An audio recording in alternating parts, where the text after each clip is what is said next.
Hello అండి అందరికీ. ఇది నిన్న జొన్న పిండి అండి.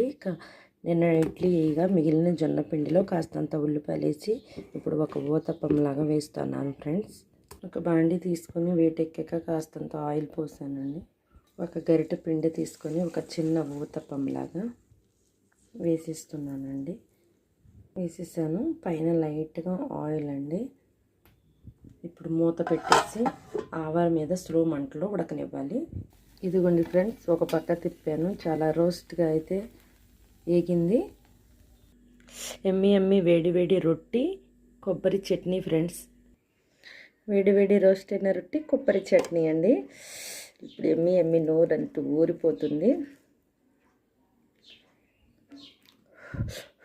కాలిపోతుంది.